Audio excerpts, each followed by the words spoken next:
মৰমৰ ছাত্ৰ ছাত্ৰীসকল, উচ্চতৰ মাধ্যমিক দ্বিতীয় বৰ্ষৰ ৰাজনৈতিক বিজ্ঞান কিতাপখন দুটা ভাগত বিভক্ত। এটা হ'ল সমসাময়িক বিশ্ব ৰাজনীতি আৰু এটা মই তোমালোকক দ্বিতীয় অধ্যায়ত আলোচনা কৰিছোঁ। এই পলিটিকেল সায়েন্সৰ সমসাময়িক বিশ্ব ৰাজনীতিৰ দ্বিতীয় চেপ্টাৰটো হ'ল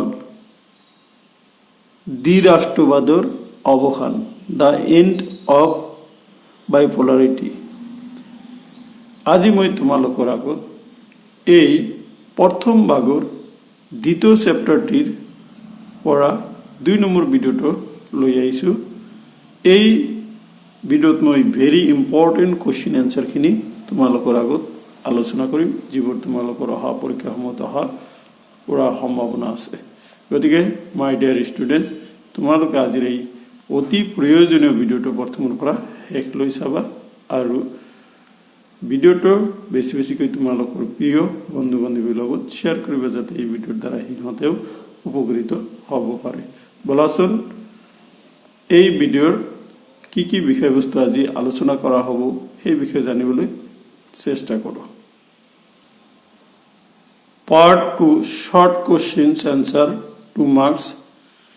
প্ৰশ্ন নম্বৰ 1, ৰাষ্ট্ৰপতি গৰ্বাচেভে সোভিয়েত ইউনিয়নত আৰম্ভ কৰা সংস্কাৰ দুটাৰ নাম উল্লেখ কৰা। 2 নম্বৰ আছিল 2012, 2015, 2019 আৰু 2022 চনত এই কুৱেশ্যনটো এইচএছ ফাইনেল এক্সামিনেশ্যনত আহিছিল। গতিকে এই কুৱেশ্যনটো তোমালোকৰ কাৰণেও অতি প্ৰয়োজন। আনচাৰ, ৰাষ্ট্ৰপতি গৰ্বাচেভে সোভিয়েত ইউনিয়নত আৰম্ভ কৰা সংস্কাৰ দুটাৰ নাম হল নাম্বার 1 গ্লাস নষ্ট বা মুক্ত অবস্থা বা মুক্ত বাতাবরণ, নাম্বার 2 পেরোস্ট্রইকা বা পুনর্গঠন। গতিকে এই দুটা সংস্কাৰ ৰাষ্ট্ৰপতি গৰ্বাচেভে সোভিয়েত ইউনিয়নত আৰম্ভ কৰিছিল। এতিয়া মই তোমালোকৰ আগত কুৱেশ্যন নম্বৰ 2 লৈ আহিছো। সাম্যবাদী শাসনত অন্ত পৰাৰ পিছত ত্ৰাহিক অথবা আতংক প্ৰতিকাৰ ব্যৱস্থাৰ অৰ্থ কি? 2013 নাইবা শক থেৰাপি বুলিলে কি বুজা? Very very important for you also. তাৰমানে কি, যিটো সাম্যবাদী শাসন যিটো অন্ত পৰিল সোভিয়েত ইউনিয়নত, তাৰ পিছত ত্ৰাহিক অথবা আতংক প্ৰতিকাৰ, যাক আমি ইংৰাজীত শক থেৰাপি বুলি কওঁ, তাৰ অৰ্থনো কি সেই বিষয়ে তোমালোকক প্ৰশ্ন সোধা হৈছিল। আনচাৰ, সোভিয়েত সংঘৰ পতনৰ লগে লগে নতুনকৈ সৃষ্টি হোৱা ৰাষ্ট্ৰসমূহৰ অৰ্থনৈতিক দুৰৱস্থাই জনসাধাৰণৰ মাজত অতি অনিশ্চয়তা সংকটৰ সৃষ্টি কৰে। যেতিয়া সোভিয়েত সংঘৰ কি হয়, পতন হয়, তাৰ লগে লগে যিখিনি সোভিয়েত সংঘৰ পৰা নতুন ৰাষ্ট্ৰৰ সৃষ্টি হয়, সেই নতুন ৰাষ্ট্ৰৰ যিখিনি অৰ্থনৈতিক দুৰৱস্থা, এই দুৰৱস্থাই জনসাধাৰণৰ মনত কি অনিশ্চয়তা সংকটৰ সৃষ্টি কৰে।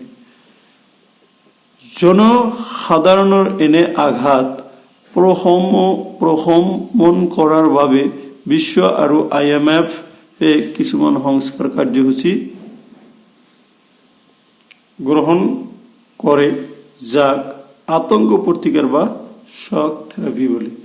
তাৰমানে যেতিয়া সোভিয়েত ইউনিয়নৰ পতন হয়, সেই পতনৰ পিছত নতুন নতুন ৰাষ্ট্ৰৰ সৃষ্টি হয়। এই নতুন নতুন ৰাষ্ট্ৰৰ জনসাধাৰণে এটা সিহঁতৰ অনিশ্চয়তাৰ সংকটৰ আশংকা কৰে। সেই সংকটটো কি নিৰাময়ৰ কাৰণে ৱৰ্ল্ড বেংক আৰু IMF ইণ্টাৰনেশ্যনেল মনিটাৰী ফাণ্ডে সেই ৰাষ্ট্ৰসমূহ কিছুমান সংস্কাৰ কাৰ্যসূচী গ্ৰহণ কৰে আৰু সিহঁতক কি অৰ্থনৈতিক সহায় বা ঋণ দিবলৈ বিচাৰে বা ঋণ দিয়ে।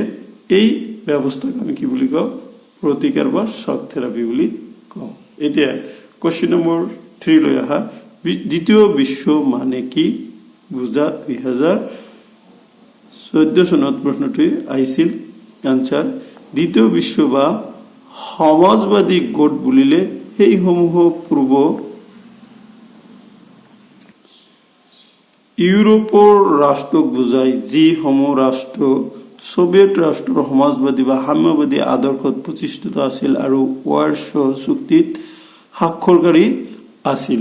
লগতে এইসমূহ ৰাষ্ট্ৰৰ ৰাজনৈতিক আৰু অৰ্থনৈতিক গাঁথনি সোভিয়েট ৰাষ্ট্ৰৰ দৰে একে আছিল আৰু সোভিয়েট ৰাছিয়াৰ নিয়ন্ত্ৰণাধীন হৈ আছিল। গতিকে ইয়াকে আমি কি কোৱা হৈছিলো, দ্বিতীয় বিশ্ব বুলি কৈছিলো। এতিয়া কোৱেশ্চন নম্বৰ 4, সোভিয়েট ইউনিয়নৰ খণ্ডিতকৰণৰ দুটা কাৰণ লিখা 2020 আৰু 2018 চনত আহিছিল যে এই সোভিয়েট ইউনিয়নটো যেটো বিভাজন হৈছিল বা খণ্ডিতকৰণ হৈছিল তাৰ দুটা কাৰণ কি এটা উল্লেখ কৰিব লাগে। আনসাৰ, সোভিয়েট ইউনিয়নৰ খণ্ডিতকৰণৰ দুটা কাৰণ হল নাম্বাৰ 1 মিখাইল গৰ্বাচেভে গ্ৰহণ কৰা পেৰেষ্ট্ৰইকা আৰু গ্লাছনষ্ট নামৰ সংস্কাৰমূলক কাৰ্যসূচী। নাম্বাৰ 2 মধ্য এছিয়াত সৃষ্টি হোৱা জাতীয়তাবাদী সকলৰ বিক্ষোভ আৰু ইয়াৰ প্ৰজাতন্ত্ৰবোৰৰ মাজত থকা জাতিগত আৰু ধৰ্মীয় পাৰ্থক্য। এতিয়া মই তোমালোকৰ আগত 5 নম্বৰ প্ৰশ্নৰ আলোচনা কৰিম। সোভিয়েট ইউনিয়ন ভংগ হোৱা বুলি ঘোষণা কৰা দুখন ৰাষ্ট্ৰৰ নাম লিখে।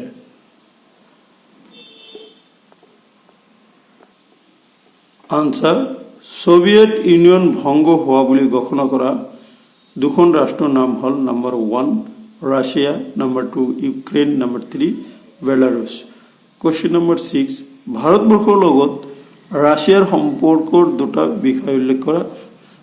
আনসাৰ, ভাৰতবৰ্ষৰ লগত ৰাছিয়াৰ সম্পৰ্কৰ দুটা বিষয় হল নাম্বাৰ 1 ৰাজনৈতিক সম্পৰ্ক আৰু নাম্বাৰ 2 অৰ্থনৈতিক সম্পৰ্ক।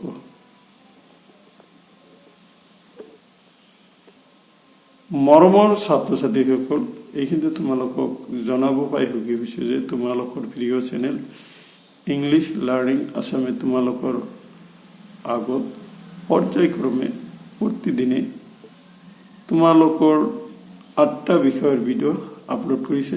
গতিকে তোমালোকে ভিডিঅ'খিনি চাই কেনে পাইছা সেইখিনি মোক কমেণ্ট কৰি জনাব পাৰা। আৰু তোমালোকক জনাই থওঁ যে মোৰ এই চেনেল ইংলিছ লাৰ্নিং আসামত ইংৰাজীৰ বিষয়ৰ গ্ৰামাৰখিনি চেনেলৰ প্ৰথম অৱস্থাত আলোচনা কৰা হৈছে। গতিকে তোমালোকে চেনেলটো সাবস্ক্ৰাইব কৰি লৈ প্ৰথম অৱস্থাত tense, voice change, narration, preposition, transformation of sentence এইবিলাক তোমালোকে তাতে পাই যাবা।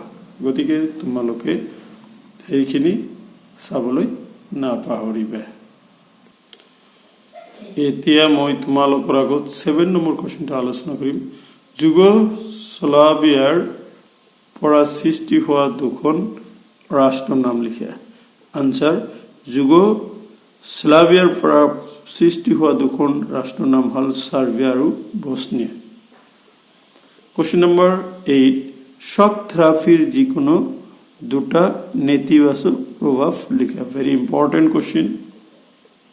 আনসাৰ, শক থেৰাপিৰ যিকোনো দুটা নেতিবাচক প্ৰভাৱ হল নাম্বাৰ 1 শক থেৰাপিৰ ফলত সোভিয়েট ৰাছিয়াৰ মুদ্ৰা মূল্য হ্ৰাস পাইছিল আৰু বস্তুৰ দাম বৃদ্ধি পাইছিল। তাৰমানে এই শক থেৰাপি হোৱাৰ পিছত কি সোভিয়েট ৰাছিয়াৰ যিখিনি মুদ্ৰা আছিল, টকা আছিল, তাৰ মূল্যটো হ্ৰাস পাইছিল আৰু বস্তুৰ দামবিলাক বৃদ্ধি পাইছিল। নাম্বাৰ 2 শক থেৰাপিৰ বাবে সোভিয়েট ৰাছিয়াৰ সাম্যবাদী আদৰ্শৰ কল্যাণমূলক আঁচনিসমূহ ক্ৰমান্বয়ে বিলুপ্ত হৈ গৈছিল। তাৰমানে কি সোভিয়েট ইউনিয়নে সাম্যবাদী আদৰ্শৰ দ্বাৰা প্ৰভাৱিত হৈ যিখিনি কল্যাণমূলক কাম কৰিছিল, এই শক থেৰাপি হোৱাৰ পিছত এইখিনি ক্ৰমান্বয়ে কি হৈছিল, বিলুপ্তিৰ পিনে আগবাঢ়ি গৈছিল। 9 নম্বৰ USSR বিভাজন সম্পৰ্কীয় ঘোষণা কোনে আৰু কেতিয়া কৰিছিল? আনসাৰ, সোভিয়েট ইউনিয়নৰ ৰাষ্ট্ৰপতি মিখাইল গৰ্বাচেভে 1991 চনৰ 25 ডিচেম্বৰৰ তাৰিখে USSR বিভাজন সম্পৰ্কে ঘোষণা কৰিছিল তাৰ মানে কি সোভিয়েট ইউনিয়নৰ যে পতন হল সেই পতনটো কোনে কেতিয়া ঘোষণা কৰিছিল এটো 1991 চনৰ 25 ডিসেম্বৰত তেতিয়াৰ সোভিয়েট ইউনিয়নৰ ৰাষ্ট্ৰপতি মিখাইল গৰ্বাচেভে ঘোষণা কৰিছিল কোশ্চেন নম্বৰ 10 সোভিয়েট ইউনিয়নৰ ৰাজনৈতিক ব্যৱস্থাৰ দুটা বৈশিষ্ট্য লিখা আনসাৰ সোভিয়েট ইউনিয়নৰ ৰাজনৈতিক ব্যৱস্থাৰ দুটা বৈশিষ্ট্য হল নম্বৰ 1 সোভিয়েট ৰাজনৈতিক ব্যৱস্থাৰ সাম্যবাদী আদৰ্শৰ ওপৰত প্ৰতিষ্ঠিত মানে সোভিয়েট ইউনিয়ন ৰাজনৈতিক ব্যৱস্থাটো কি সাম্যবাদী বা সমাজতান্ত্ৰিক ভাৱধাৰাৰ ওপৰত প্ৰতিষ্ঠিত নম্বৰ 2 সোভিয়েট ৰাজনৈতিক ব্যৱস্থা একনায়কত্ববাদী নীতিৰ ওপৰত প্ৰতিষ্ঠিত আছিল তাৰ মানে কি নম্বৰ 1 আছিল কি সাম্যবাদী আদৰ্শৰ ওপৰত ভিত্তি কৰি সোভিয়েটৰ কি ৰাজনৈতিক ব্যৱস্থা প্ৰতিষ্ঠিত আছিল আৰু নম্বৰ 2 কি আছিল একনায়কত্ববাদৰ নীতিৰ ওপৰত প্ৰতিষ্ঠিত হৈছিল সেই কাৰণে সোভিয়েট ইউনিয়নৰ কিন্তু পতন হৈছিল গতিকে মৰমৰ ছাত্ৰ ছাত্ৰীসকল এইখিনি আছিল আজিৰ এই ভিডিঅ'ৰ বিষয়বস্তু আশা কৰিছো তোমালোকে আজিৰ এই ভিডিঅ'টো চাই উপকৃত হৈছে আৰু যদি তোমালোকে ভিডিঅ'টো চাই উপকৃত হৈছে আৰু তোমালোকৰ এনেকুৱা ধৰণৰ যদি ভিডিঅ' লাগে বা এনেকুৱা ধৰণৰ ভিডিঅ' পাবৰ কাৰণে তোমালোকে ভিডিঅ'টিতে এটা লাইক কৰিবা সৰুকৈ হলেও কমেন্ট কৰিবা আৰু বেছি বেছিকৈ তোমালোকৰ প্ৰিয় বন্ধু বান্ধৱীৰ লগত শেয়াৰ কৰিবা যাতে এই ভিডিঅ'ৰ দ্বাৰা সিহঁতে উপকৃত হ'ব পাৰে অহা ভিডিঅ'ত মই তোমালোকৰ আগত 4 বা 6 নম্বৰৰ প্ৰশ্নসমূহ আলোচনা কৰিবলৈ চেষ্টা কৰিম গতিকে তেতিয়ালৈকে তোমালোকে ঘৰত সুস্থ থাকা ভালদৰে পঢ়া শুনা কৰা থ্যাংক ইউ ফৰ ওয়াচিং